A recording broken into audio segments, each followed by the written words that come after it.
Hello and welcome to this evening's program. I'm Sally Yurkovich, Director of Educational Exchange and Special Projects at the American Scandinavia, and I'm really pleased to be opening this program tonight. It's a very timely discussion. We have the American Scandinavian Foundation currently has on at Scandinavia House an exhibition called Arctic Highways, which is a wonderful display of indigenous art from the circumpolar north. So those of you who are in New York, who plan to travel through New York in the next few months, it's something that you should definitely put on your list of things to do. As Director of Educational Exchange and Special Projects, I oversee all of the fellowship and grants programs at ASF. Every year, ASF supports Americans who do research in the Nordic countries and people from the Nordic countries who wish to study in the US. This is done through our Fellowships and Grants program, and you can find out more about that on our website at amscan.org. Tonight, I'm especially pleased to be able to introduce Barbara Sjoholm because Barbara has been both an ASF Fellow and a Translation Prize winner. In 2009, ASF awarded a fellowship to Barbara to write a book ended up being called Black Fox, was the life of Emily Demont Hall, Hall, artist and ethnographer. And it's a wonderful story. I commend it to all of you to read. We're very pleased that we could help with the early work on that project. And then in 2016, Barbara won the Nadia Christian Prize for the best translation from Norwegian of an excerpt from Helena Uri's Clearing Out. So Barbara is very much tied to ASF, and we're very pleased to be here tonight to sort of let her introduce you to her latest book, which is From Lapland to Sápmi. So Barbara? Hello, thank you, Sally, and thank you, ASF. Yes, I am very grateful that I got the fellowships. They were really helpful to me in my research, and I really commend what ASF does to support Nordic travel research and translation. So I'd like to thank Scandinavia House and Kyle also for hosting me today. I'm here on the other side of the country from New York in the coastal city of Port Townsend in Washington State on the traditional lands of the coastal Salish people. So before I begin talking about my new book, From Lapland to Sápmi, I would like also to thank my wonderful publishers, the University of Minnesota Press, for supporting these efforts and for making such a beautiful book. If you've seen it, you know that they went to no expense and trouble to make it a book full of photographs and a beautiful cover. I'd also like to thank the many people who helped me in my research and writing, especially the Sami scholars, the artisans, the curators, musicians, and artists in Sápmi who shared traditional knowledge and their experiences with me during the years that I was working on this book. I'm not Sami. My heritage is Swedish and Irish, but I've been long interested in the relationship between Sápmi and the Nordic countries, and this interest has informed my work for probably the last 14, 15 years. So with that, I want to welcome you to this webinar, and I hope that after this talk, you'll go away with a better understanding of how the material culture of the Sami was collected as far back as the 1600s, and how in the last 20 years there's been a movement for repatriation and revitalization in Sápmi. So with that, I am going to start sharing my screen with you. All right, very good. Okay, onward. So the first slide I'm going to show shows a page from Johannes Schäffer's famous book, Laponia, published in 1673 in Sweden and translated to many languages. Severus was one of the first to collect and display Sami objects in his private museum in Uppsala, Sweden. And this illustration shows a variety of things used in everyday life, from a basket woven of roots to boots, gloves, a chest, and a carved spoon, objects that are called duoji in the Sami language. The second slide is a photo taken at the Museum of European Culture in Berlin in 2019, and it shows the past president of the Norwegian Sami Parliament, Aile Keskitalo, with a sacred drum from the 17th century, the time of Severus. And it would have been taken from Sápmi during a period of forced Christianization, which ended up, as did many drums and other objects, as part of curiosity cabinets and ethnographic collections in Europe.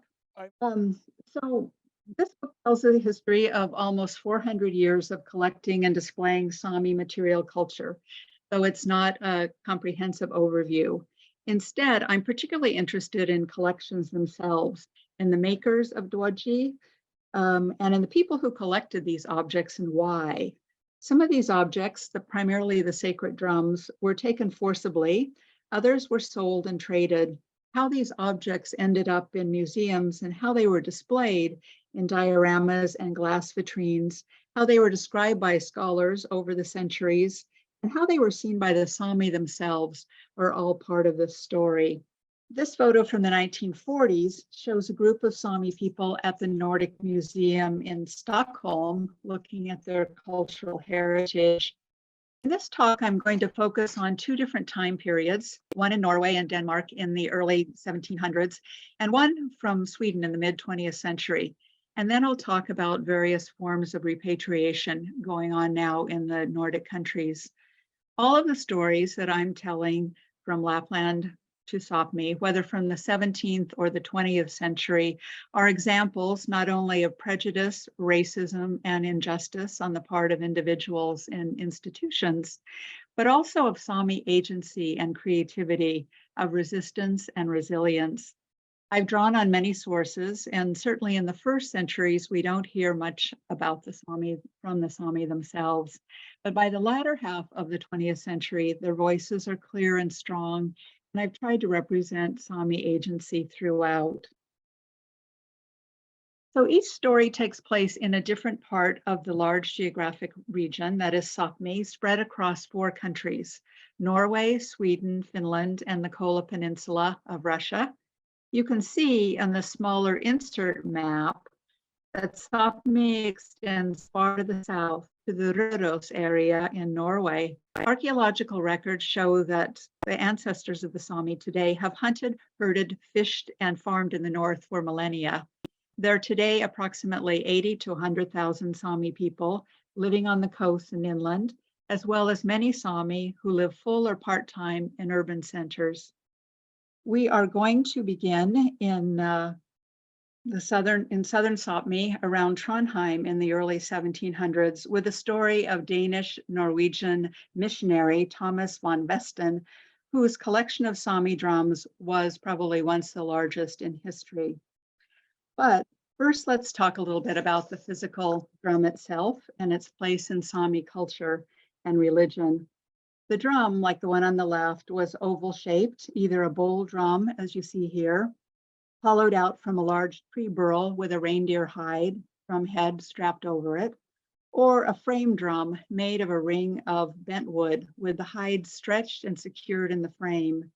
The drums were illustrated with pictograms, usually painted on with alder bark ink, of animals, people, gods, goddesses, and other symbols. The drums were used both for healing and divination. Many families had a household drum they used to predict the weather, the movements of the reindeer, or events in the future. The drum was a member of the household. The drum was often held parallel to the ground, and the user beat it lightly with a hammer, often made of wood or bone in the shape of a Y. A pointer made of horn or brass would bounce around on the membrane until it stopped, and the symbol where it stopped would then be interpreted. This image comes from Severus's Laponia, and it shows 2 different drum skins, as well as 2 hammers and several pointers. The community spiritual representatives, men and women, the Nuaides, would also use the drum in this way with a pointer, but sometimes the drum was held in one hand and beaten rhythmically with a hand or a hammer until the Nuaide went into a trance. At this point, his or her spirit would travel freely into another world, or the Nuaide would be transported to another place in this world. The Nuaide might see visions or encounter animals and the dead. They might be able to recover the soul of someone who was ill or on the verge of death. To outsiders, the Nuaide or shaman was of great interest, and his image often appeared in books about the Sami in the 17th and 18th centuries, sometimes showing the Nuaide in a trance. These two images, one from Schaefferus's Laponia on the right, and one from Knud Lim, a Norwegian clergyman and educator in the 1700s, show the popular conception of a Nuaide and his drum, and they were often reproduced. In the minds of religious authorities, the drum was a very sinister instrument, allied with conceptions of the Sami as wizards and devil worshippers. The persecution of the Sami and destruction of their drums had become particularly prevalent at the end of the 17th century in Sápmi. Sami men and women were burned and hanged as witches in northern Norway, while in Sweden, Sami were forced on pain of death to give up their drums in church-sponsored assemblies or trials. Some of the drums were destroyed on the spot, while others were kept by the church and pastors to be sold or given to collectors in Scandinavia or abroad. The theft and destruction of the drums reached its peak in the first decades of the 18th century, although some Sami continued to make drums and to hide them. Drums and drum fragments hidden under rock clefts in the mountains, in caves, or even in trees are still being found in Sápmi today. This drum, the so-called Bindal drum, was sold by a Sami man to the Norwegian Folk Museum in 1925, after having spent many decades hidden in a cave. It has now been returned to a Sami museum. But for the most part, intact drums out of the several thousand that must have once existed are found only in museums, and they number only about 80. Thomas von Vesten was a Norwegian-born clergyman active in South Sápmi in the early 1700s. He was educated in Copenhagen and then returned north again to his birthplace of Trondheim. He was sent to Sápmi by the Danish king Frederick IV of Denmark, who had established a government department for missionary work in the Danish Empire. In the 1700s, Norway was under the rule of Denmark. The Danish-Norwegian Church had a subdepartment for missionizing among the Sami, the Seminarium Scholasticum, based in Trondheim. Trying to convert the Sami from apparent heathenism was a process that actually had started in the 1500s with the Reformation in Scandinavia. And that went along with nation building and with strengthening the borders in Norway, Sweden, and Finland in the high north.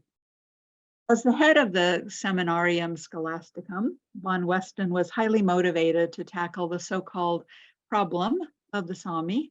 He traveled all around northern Norway, holding meetings and losing no opportunity to preach and make conversions, using threats of damnation and hellfire if they did not comply. Like many missionaries, he was really horrified to realize that although many of the Sami nominally accepted Christianity and its rituals, baptisms, weddings, funerals, they continued to trust in the gods, spirits, and worldview of the indigenous religion. In this image from a popular late 17th century atlas, we can see two pastoral romantic views of Sápmi, the upper one from summer and the lower one from winter. A closer look shows that these so-called Laplanders apparently beating on drums in a shamanistic ritual and also worshiping idols not far from the church. Thomas von Vesten found the use of the drum especially disturbing. He tried to take as many drums as he could away from Sami individuals and families. In 1722 and 1723, von Vesten traveled to an area north of Trondheim, known for its widespread resistance to Christianity. When the Sami in the village of Grong heard he was on his way, they organized to keep him out. And at least two Sami elders, Bendix Andersson and Jan Torkelsson, disappeared into the mountains and then into Sweden with a drum that had been in Andersson's family for 4 generations. It took many months for von Weston to get his hands on Andersson's drum, pictured here, often called the drum from Freining Mountain. It's a remarkable object, oval with a spruce frame. Strands of leather wrapped in pewter hang from the bottom of the frame, and each strand has a small metal token attached or hanging from the bottom of the frame. These were gifts to the drum, explained Bendix Andersson to von Weston. The drum frame also had a small cross made of 11 tin nails, and these nails were also gifts, each one given in thanks when a bear was killed. Aside from these identifying marks, the freining drum has the name Bendix André inscribed on the inner side of the drum skin. Altogether, von Weston managed to collect on his own and from other missionaries whom he supervised about 100 drums, which he kept in his home. Even though he considered them the devil's instruments, he did not destroy them. It was temporarily, and probably for all time, the largest collection of Sami drums ever assembled. In 1725, he shipped this big collection to the College of Missions in Copenhagen, located in the square of Nytorv. The freining drum ended up at the Royal Art Cabinet of Frederick IV. As it turned out, this was a stroke of luck for its survival. Copenhagen was, in the early 18th century, a warren of narrow, winding streets with many medieval buildings. On the evening of October 20th, 1728, a neglected candle started a fire, and after 2 days, almost a third of the city had been destroyed. 20% of the population was left homeless, and rebuilding would go on for years. Nytorv burned, and with it the records of the College of Missions and at least 70 drums collected in Sápmi. The freining drum did not burn, but in 1757, Frederick V presented it to a German duke who put it in his own curiosity cabinet. Over the next 180 years, a number of things from the duke's collection were sold or given away. The next recorded mention of the drum came in 1837, when it was gifted to a historical society in Meiningen, Germany. In the early 1930s, it was tracked down by the Swedish ethnographer Ernst Manker, who was in the process of compiling a long monograph on many of the remaining Sami drums. For a long while, that was the last known sighting of the drum. During the Second World War, Meiningen was heavily bombed. Later, the Iron Curtain descended, and the drum was inaccessible in East Germany until 1991, when the staff of the National Museum of Denmark finally made contact with the Meininger Museum and discovered the drum there being exhibited as a musical instrument. It was only in 2017 that the University Science Museum at NTNU in Trondheim was able to display the drum that had belonged to Bendix Andersson as part of an exhibit entitled, "Who Owns the Story?" The Science Museum also has some older rarities from early missionary days, such as a manuscript by Thomas von Weston, one intact drum, and fragments of other drums from the region nearby. 2 hours away from Trondheim by car is a Sami museum, Sami in Sitja, which is planning to request the formal repatriation from the Meininger Museum in Germany of the drum from Freining Mountain.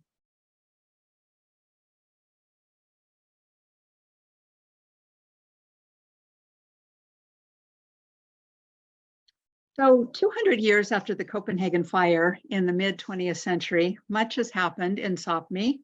The borders among the Nordic countries have long been set with repercussions for the annual migrations of the reindeer and the herders. The industrialization of Sweden, mining, railways, logging, and the dam of rivers for hydroelectric power has led to economic ruin and cultural disruption for many Sami herders and those who made their livings in the forests and rivers of central Sweden, as you can see on this map outlined in red. As settlers moved into Sápmi, many Sami communities were dislocated and many families had to give up reindeer herding, thus losing part of their identity. In Norway, beginning in the late 19th century, there was a powerful push to suppress the Sami language and to forcibly assimilate thousands of Sami people in northern Norway, particularly in this area outlined in blue. This was called fornorskning, or Norwegianization, and it came with a high cost to Sami people, especially to their children, many of whom were sent to boarding school and punished for speaking Sami. During these 2 centuries, there was also a good deal of ethnographic interest in the Sami as a primitive people.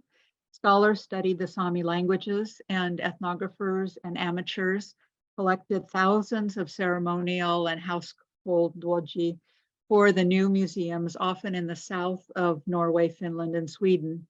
Here we see the Nordic Museum in Stockholm, with over 6,500 Sami identified objects, currently has the largest collection in the world. The collectors often operated on the premise that the Sami were dying out and that everything that could be collected from the so-called old way of life should be preserved, preferably in a museum. I discuss this in my book, but I also talk about the agency and resilience of the Sami, who had no intention of dying out. Now I'd like to talk a little bit about the role of duoji in maintaining Sami identity during the 20th century, and particularly about 3 women, Asa Kitok and her 2 daughters, Ellen and Mariet, who revived and expanded the craft of root basketry in Sápmi. Asa came from Lula Sami, Sápmi, not far from Jokkmokk and Gällivare. She was born, this is Asa Kitok, she was born in 1894 into a reindeer herding family. As a child, she had little education, a nomad school in a tent in the mountains for 4 to 6 weeks in summer, and visits from a traveling teacher in the winter. She married in 1922 into a family of 5 brothers who formed a Sida of their own. Around 1929, the Sida gave up herding reindeer and moved that year to a small settlement on a river. Asa and Anders had 6 children. He died in 1933 when the youngest child, Ellen, was just a year old. From then on, Asa had to support the family in warmer months. Her day began at 4 a.m. when she pulled 20 fishing nets from the river. She milked the goats and drove them to pasture, returned to rinse the fish and salt them into barrels. She made goat cheese and sold it. She picked cloudberries and set traps. She went twice a year to Gällivare to sell and buy at the markets. Gradually, what she sold came to include not just barrels of fish and berries, but her own creations of root basketry, for which she was paid much better. So the first slide, which we had missed due to my impotence, was from Laponia, Shepherdesses, so I'm glad to get to show it again. And it shows a number of works of duoji, and at the top is a root basket. There's also spoons, boots, belts, and gloves and shoes. So root basketry in Sápmi went back centuries, is the idea here. It had become far less common, though there were those trying to keep the craft alive. One of them was a Swedish woman, Emma Bergström Andelius, active in the arts and crafts movement in Sweden in the 1920s. She put out a pamphlet on how to find and prepare roots, as well as how to wrap them for weaving. And here's a page from her instructional pamphlet in Swedish. Asa Kitok herself had originally learned something about basketry as a child from helping her mother. So not from books, but from lived experience. She watched her mother and other women gather roots in the forest, particularly among the wind-fallen birch trees. And from watching, she watched how the roots were prepared, and then she made cheese molds and small chests with lids and salt flasks.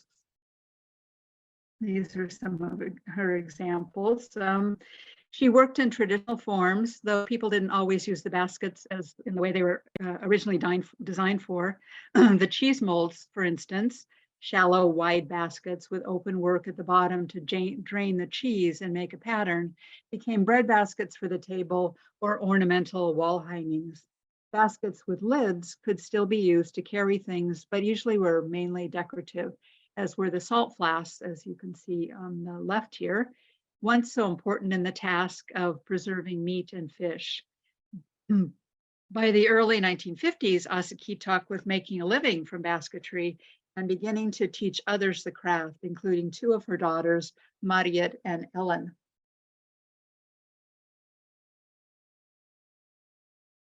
On February 3rd, 1945, a new organization, Sami Etnem, had been founded in Jokkmokk, Sweden. The group worked to educate and pass on craft skills to people in the community, like these women here who are working with roots.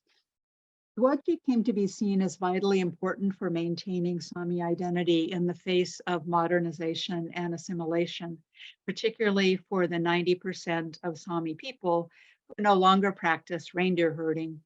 One of the results of this organization was to offer courses in duoji and language at the folk high school in Jokkmokk, which eventually became the major educational center for craft and culture that it is today.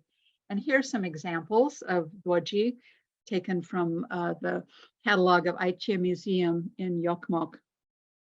In 1962, Asakitok was invited to teach a 2-week workshop in Jokkmokk. By this time, the high school had become a hub for Sami dojars, or craft workers, who worked in different forms of duoji, sewing and embroidering pewter thread on cloth or leather, etching on bone and knife making, creating bowls, spoons, and chests in wood, often with bone inlays. Jewelry making was popular, in part because it sold easily at markets, and other forms of silver work were coming into vogue. One of Asa's students was her own youngest daughter, Ellen Kitok. Ellen had begun to make her first baskets in 1950 when she was 18, and later she too became a teacher as well as an esteemed artisan. And here she is with some of her students. She's on the left. Her mother's work was fundamental to her. She told an interviewer, "What I received from my mother was a precious education. I was able to see her working and to be with her out in the forest. She gave me the inspiration for my future. She's my frame of reference. That's why I have this collection of her handicraft, so that now and then I can look at it. Sometimes I can feel a little tired and have sat a long time at the craft table. And then I can sit down and look at my mother's handicraft and caress these objects, and it awakens something special in me. It probably has to do with me admiring her so much for taking this up, that a woman of her generation who worked so hard and so often lived in such difficult circumstances could take up root craft again and turn it into something she could market. This was something special." At the same time that Ellen revered her mother's work, she, like her older sister, Mariet, wanted to take the craft further. They began with the same forms, the cheese mold, the lidded basket, the salt flask, the sugar bowl, and the milking bowl, but developed them into artistry. Ellen enjoyed working with superfine roots and close weaves, using different binding techniques. She also liked to vary the colors of roots for contrast and occasionally leave bark on some roots. Mariet often worked with large objects. One of her big shallow bowls was commissioned by a hotel in Kiruna to be hung prominently in the lobby. She was also commissioned to create a bridal crown in basketry for the Nordic Museum in Stockholm. By the 1980s, the Kitok sisters, now married with children, sold their work to non-Sami collectors for increasingly high prices that reflected the artistry and amount of time that the objects took to make. Some of their work was collected by museums. Others are in private hands. The sisters were part of a new generation of duojars, active professionals, teaching and giving workshops, while devoting long hours to their craft. They felt fortunate that they could work in an atmosphere of collaboration and support within a community of like-minded artisans, something their mother had lacked. Today, Jokkmokk is still the center for duoji and the home of the Sami Duoji organization. They help create a quality mark that would identify Sami duoji in the marketplace. There was a need that only grew more urgent to protect Sami-made objects from knockoffs sold for the tourist trade. They also award the Asakitak Scholarship annually to Sami artists. So I would like to close by talking about contemporary efforts at repatriation of objects originally created in Sápmi that have been in collections in museums in Oslo, Stockholm, Helsinki, and abroad for the past 100 years or more, usually many more years. One notable transfer happened in January of 2022 when a well-known drum, shown here, that had once belonged to a man named Anders Poulsen, Pola Anda, was taken from him during a sorcery trial in 1692 in Vadsø, Norway, was formally returned to the Sami Museum in Karasjok by the National Museum of Denmark after having been on loan to Karasjok since 1979. SIDA, the National Museum, SIDA, let's see, okay. In 2021, the National Museum of Finland in Helsinki repatriated almost their entire collection of Sami material culture, amounting to 2,200 objects to SIDA, the Sami Museum in Inari, in the north of Finland. SIDA was remodeled and expanded to house these objects. There are several main reasons for repatriation from the larger national museums to the specifically Sami museums located in the Sami homeland. One reason is to recognize the Sami people's right to manage their own cultural heritage. For example, it's likely that one of the Sami museums will display the objects in a different context and that visitors will be able to talk to staff who are Sami and know the history of the object. Another reason for repatriation is practical. Sami artisans, scholars, and visitors want to have more access to physical objects, to study them close up and to feel reconnected to the ancestors. Often Sami objects are housed in warehouses distant from the national museums, so it's not easy for visitors coming from far away to see very many of them in a setting where they can study them. A third reason is to consider repatriation as a kind of atonement for the many centuries of colonization and racism against the Sami by the dominant culture.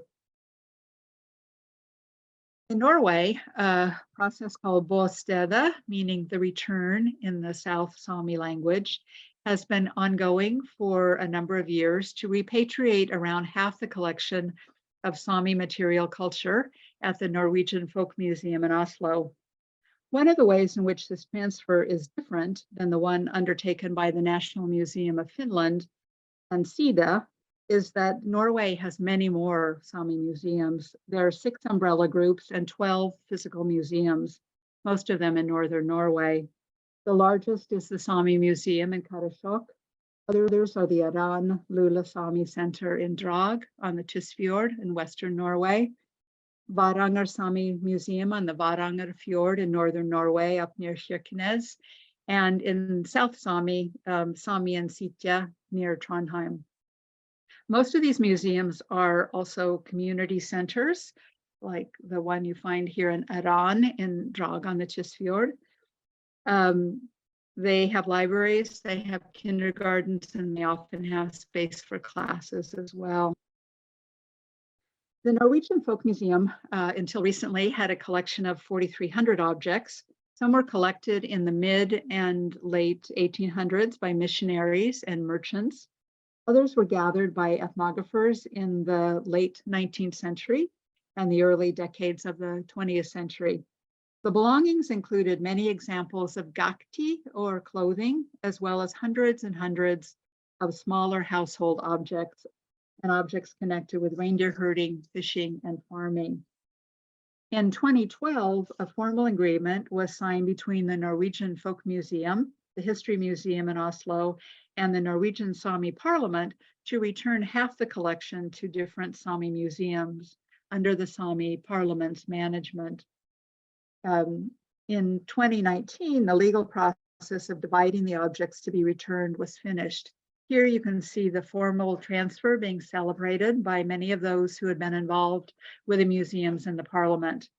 The process was lengthy in part because the record keeping on the collections was incomplete in terms of where the objects came from. Sometimes the entry just said Finnmark or even just Lapland. So research was required to figure out what museum in what part of Sápmi would receive the object. Many Sami belongings, clothing made from fur and wool, had been treated with pesticides, which had to be removed in a very time-consuming way. And a third factor was that many of the Sami museums, especially the smaller ones, did not have the staff or the facilities, including climate-controlled storage, to receive and house the objects. Several of the larger Sami museums with funding from the state have been remodeled and the facilities upgraded, but this hasn't happened everywhere yet, delaying some of the returns. However, a number of objects have been transferred and are now part of the Sami Museum collections and are on display and accessible to artisans and students in ways that weren't possible when the objects were warehoused in Oslo.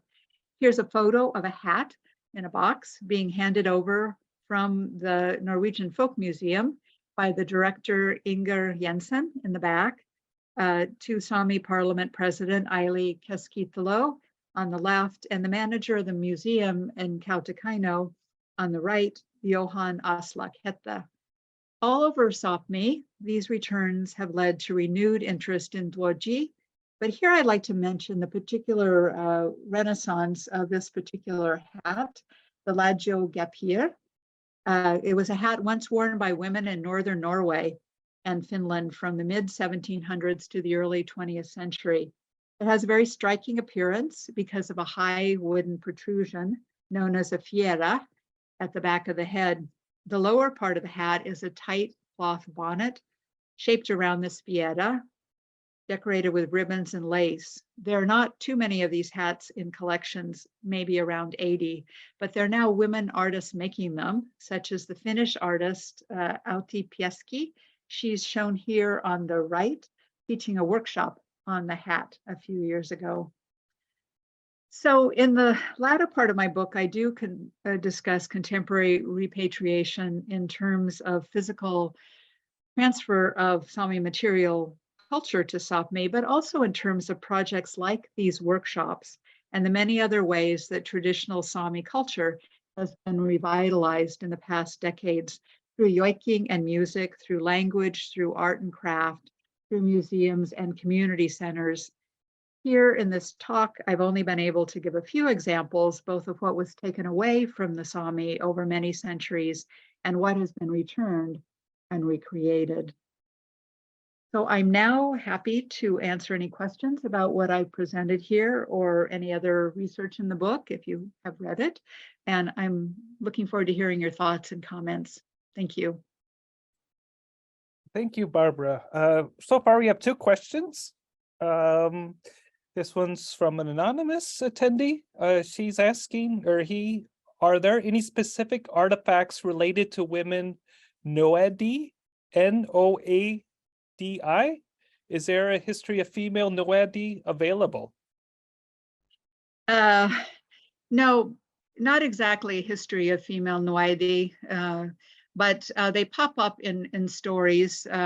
If any of you have read Muitala Samadbira, An Account of the Sami by Johan Turi, he talks about several famous Noadi women. And I am now translating a big collection of Sami folktales collected in the 1880s to the 1920s by J.K. Kvigstad. And I have also found stories of women who worked as Noaides in the community. So they definitely existed. There's not much left that is directly tied to women. and that's because most of the ceremonial objects were either destroyed or carried away from Sápmi. But I think we could probably assume that women used the drum just as much as the men did. So you could look to the drum for a connection with the female Nwai days. Thank you. This one's from Ingrid. Are there any Scandinavian universities or others that offers Sami cultural studies that you may recommend from students from the US? Well, I think the University of the Arctic in Tromsø probably has one of the bigger, more substantial Sami studies programs, and they do have students from the US and other countries studying their indigenous politics as well as Sami culture. The university in Finland, the University of Oulu, also has a Sami studies component. I think Rovaniemi does as well in Finland.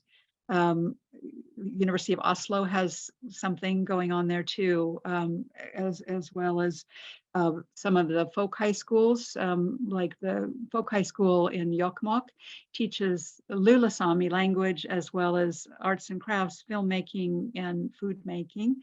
Jokkmokk is also the center of the yearly annual winter market. So there's really a lot happening in Jokkmokk, not at the university level, but certainly communal learning, library, and lots of classes on duoji.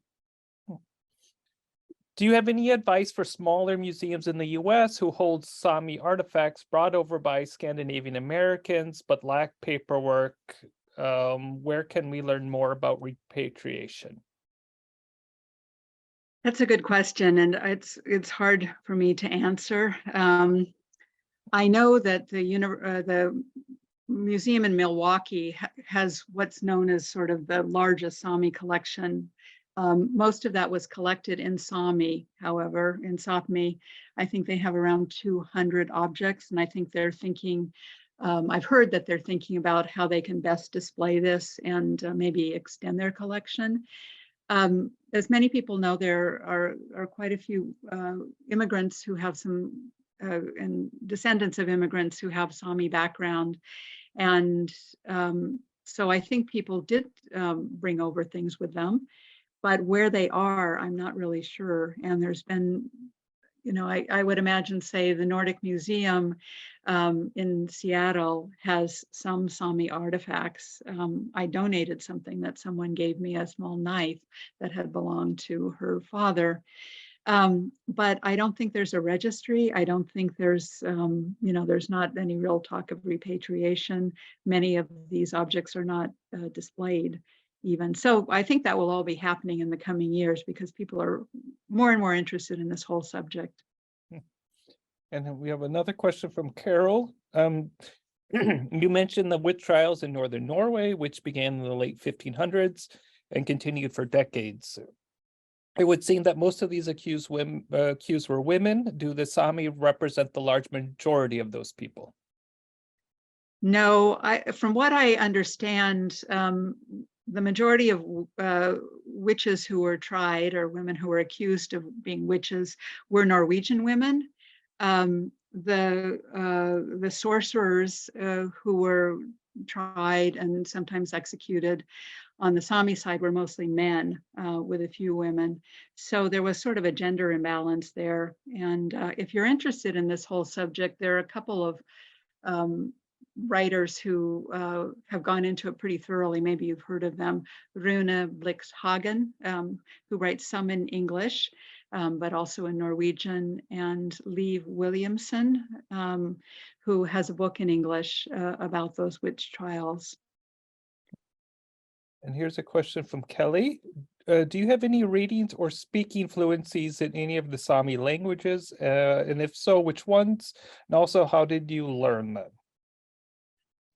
I don't have any fluency. I did during the COVID, there was a class given online by a man named Willy Soderstrom in Kautokeino, and it was a 12-week course. And I eagerly joined it along with some people I know from the Pacific Sami Survey in Seattle. And it was great. It was hard work. it was all done through Zoom. So I learned quite a bit of the grammar to sort of get a better basis, but none of us had a lot of time to actually practice speaking. So I do understand some things and I have a kind of grasp of the grammar, but I'm far from fluent, unfortunately. It's a This, beautiful language. I like it yeah. very much. I'd like to learn it. Is it, how close is it to the Finnish language? I know the same family language, but is it, can a Finn understand some Sami, or is it too Yeah, distinct? I think it's fairly close. A lot of the grammar is the same, the cases. I think Sami is particularly interesting because it has a lot of pre and post prepositions. It's very much a locator language, which makes sense for people who are mobile and nomadic. So things are often described in relationship to each other. They have lots and lots of prepositions. I was astounded. I don't know if Finnish is quite like that. But I do think that many Sami people in the past spoke Finnish. It was very common. In fact, a lot of Sami people were bilingual. They spoke, say, Swedish, Finnish, and Sami, or Norwegian Sami and Finnish. And that's because there was so much fluidity in the borders up in the north. So Johan Turi, for instance, the great Sami writer, initially wanted to write his book in Finnish because that was really one of his better languages. He didn't speak Swedish very well, but he was persuaded to try and write it in the North Sami language. Everyone is glad that he did. Here's a question from Allison. Does the special hat for women, the last scene in your slideshow, have a special spiritual significance? That I don't know. You know, at one point, the Sami women were throwing, it's said, I don't know if this is really true, they were getting rid of these hats because some people said they had the devil's spirit in this horn. And so they were throwing them on the fire. And that was sort of during a period of Christian religious revival. But I would imagine that they had some other reason earlier that was never written down and no one knows exactly what it is. They have acquired a sort of spiritual significance, I think, because of the new interest in them and the fact that women are making them again and gathering in workshops and decorating them and actually wearing them again. That's actually been a kind of fascinating new development. Excellent. So that looks like it's it for the questions. Again, thank you so much, Barbara, for this wonderful talk. Yeah, the book is out now, as I said, from the University of Minnesota Press. You can find it on online booksellers. Bookshop.org is one that you can buy it at, and the other one. As Sally mentioned at the beginning, Arctic Highways is on view at Scandinavia House in New York until the end of July. And after that, it moves on to Seattle at the Nordic Heritage Museum. Then it goes to Minneapolis at the American Swedish Institute. And then it concludes in its US tour in Santa Fe. So if you're in one of those places, I hope you go see the exhibition. It's amazing. It's a wonderful exhibition. You'll, yeah. Again, thank you, Barbara. Thank you, audience, for tuning in. And I hope to see everyone again in future or in virtual programs. So, okay, thank you. Thank you, Kyle, and thank you everyone for attending.